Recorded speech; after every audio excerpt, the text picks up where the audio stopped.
അമ്മത്തൊട്ടിൽ എന്നുള്ള കവിത പൊറനാട്ടുകര സ്കൂളിലെ വിദ്യാർത്ഥികളും അധ്യാപകരൊക്കെ ചേർന്ന് സിനിമയാക്കുന്നു എന്നത് വളരെ സന്തോഷകരമായിട്ടുള്ള ഒരു കാര്യമാണ്. അതിൻ്റെ പ്രമേയം അത്ര പുതിയതൊന്നുമല്ലെങ്കിലും വളരെ പ്രസക്തമായിട്ടൊരു വിഷയമാണ്. നമ്മുടെ സമൂഹത്തിൽ ഉള്ള വളരെ വേദനിപ്പിക്കുന്നതും എല്ലാവരുടെയും ശ്രദ്ധ എത്തേണ്ടതുമായിട്ടുള്ളൊരു വിഷയമാണ്. കുട്ടികളിലേക്ക്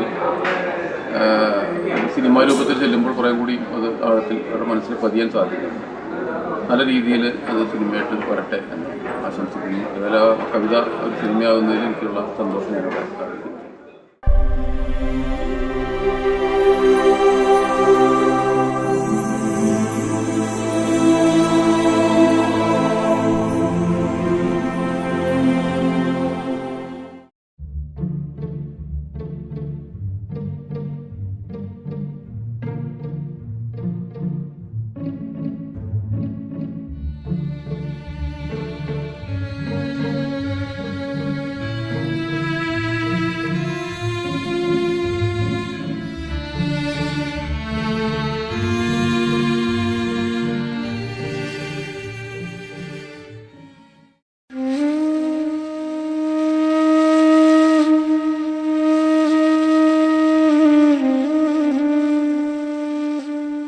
അമ്മയ്ക്ക് കൊടുത്തോ?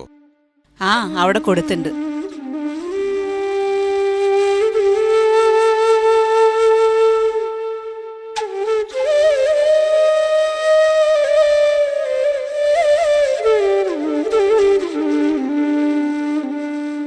അതെ, എനിക്കൊരു കാര്യം പറയാനുണ്ട് കേട്ടാ. എന്താ നിനക്ക് പറയാനുള്ളത്? എന്താ പറയാനുള്ളതെന്ന്? ഈ പുരാവസ്തുവിനെ കൊണ്ടുപോയി കളയാൻ എത്ര കാലായി ഞാൻ പറയുന്നു.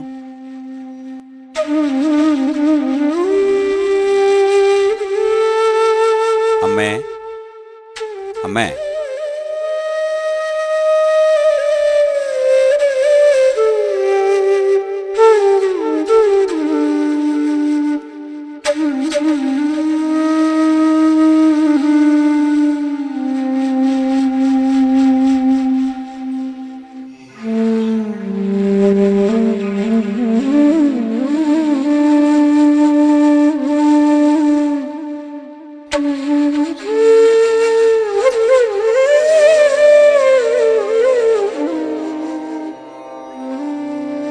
ഒന്നിനും കൊള്ളാത്ത ഒരാള്. പിൻസീറ്റിലെത്രയ്ക്കു നേരെയിരുത്തിട്ടു മോരം ചെരിഞ്ഞു മടങ്ങിയിരുന്നമ്മ. നീരറ്റുവറ്റി വരണ്ട കൈചുള്ളികൾ നീരാതെ മാറോടു ചേർത്തു വച്ചിട്ടുണ്ട്. എങ്ങോട്ടു പോകുന്നുവെന്നു ചോദിച്ചില്ല എന്തിനെന്നും. പക്ഷെ കണ്ണുകൾ മങ്ങിപ്പഴകിയ പിഞ്ഞാണവർണ്ണമായി പാടയും പീളയും മൂടിയ കണ്ണുകൾ ഏറെ പണിപ്പെട്ടടച്ചു തുറന്നവർ.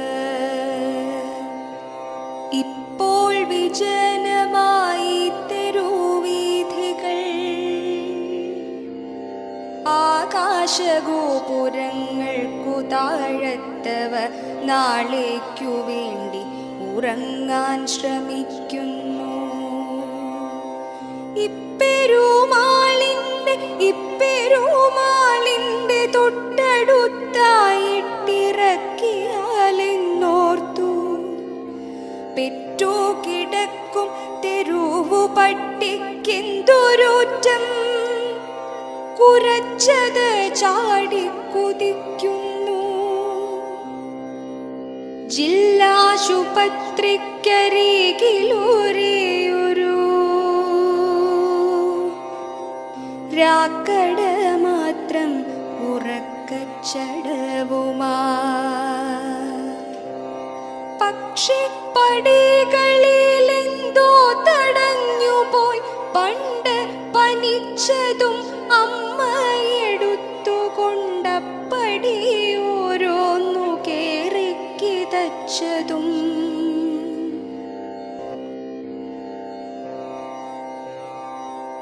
അന്നത്തെ സൂചിപ്രയോഗത്തിൻ നീറ്റൽ പോലൊന്ന് മനസ്സിലൂടപ്പോൾ കടന്നുപോയി. പിന്നെയും മുന്നോട്ടു വിട്ടമില്ലാളില്ല കുട്ടിയെ കാന്തത കണ്ണുപൊത്തിക്കളിക്കുന്ന വിദ്യാലയമുറ്റമുണ്ടൊന്നിനെ. പൊട്ടിക്കരഞ്ഞും ചഠിച്ചും കുതറിയുമെത്തിയതും ഉച്ചയാവോളമമ്മയ ചുറ്റുമതിലിൻ പുറത്തുന്നു നിന്നതും. ചങ്കിൽ കരച്ചിൽ കുരുങ്ങിപ്പിടഞ്ഞതും പിച്ചിയതാര കരിഞ്ഞൊരീ കൈകളോ പെട്ടെന്നു വാഹനം മുന്നോട്ടു പോകയായി. ഇങ്ങനെ കൊണ്ടിറക്കേണ്ടു സ്വയം ബുദ്ധി കെട്ടു കരിന്തിരിയാളും വരെയവർ. ഒന്നെന്നെ കൊണ്ടുപോയിടേണമെന്നുള്ള ശല്യപ്പെടുത്തൽ പ്രതിഷ്ഠിച്ച കോവിലിൽ ആരാണു മുന്നിൽ പുറത്തേക്ക് ശാന്തനായി ഈശ്വരൻ കാറ്റൊന്നു കൊള്ളാനിറങ്ങിയോ? ആരാ? എന്താ ഈ അസമയത്ത് കാര്യം? ഈശ്വരൻ കാറ്റൊന്നു കൊള്ളാനിറങ്ങിയോ? ഏറെ തണുക്കുന്നു ചില്ലുയർത്തിയിടുമ്പോൾ ഓർത്തു കരിമ്പടം അമ്മ വയറ്റത്തു പറ്റിക്കിടക്കുന്ന ചൂട്. മുഷിവുമായി കാച്ചെണ്ണ ചേരുന്ന ഗന്ധം. പുലർച്ചയിലോലക്കൊടികൾ പുകയുന്നതിൻ മണം. ഒന്നിനും കൊള്ളരുതാത്തവൾ നിന്നവൾ ഇന്നും പഴി പറഞ്ഞേക്കും. മടങ്ങാതെ വയ്യ തലയ്ക്കകത്തെന്തോ പെരുക്കുന്നു. മെല്ലെ തിരിഞ്ഞൊന്നു നോക്കി. പിറകിലെ സീറ്റിലുണ്ടമ്മ വലത്തോട്ടു പൂർണ്ണമായി ചാഞ്ഞ് മടങ്ങി മയങ്ങിക്കിടക്കുന്നു. പീളയടഞ്ഞ് നിറം പോയ കണ്ണുകളെന്തേ അടയ്ക്കാതെ വച്ചമ്മ നിർദ്ദയം. പീളയടഞ്ഞ് നിറം പോയ കണ്ണുകളെന്തേ അടയ്ക്കാതെ വച്ചമ്മ നിർദ്ദയം. ഓർക്കുക, വാർദ്ധക്യം ഒരു ശാപമല്ല. അവർ കറവയറ്റ പശുക്കളുമല്ല. അമ്മത്തൊട്ടിലേക്കും വൃദ്ധമന്ദിരങ്ങളിലേക്കും ആട്ടിയോടിക്കപ്പെടേണ്ടവരുമല്ല. അവർക്ക് ഒരു ഭാസുരമായ യൗവനമുണ്ടായിരുന്നു. അത് വിനിയോഗിച്ചത് നിങ്ങൾക്ക് വേണ്ടിയും.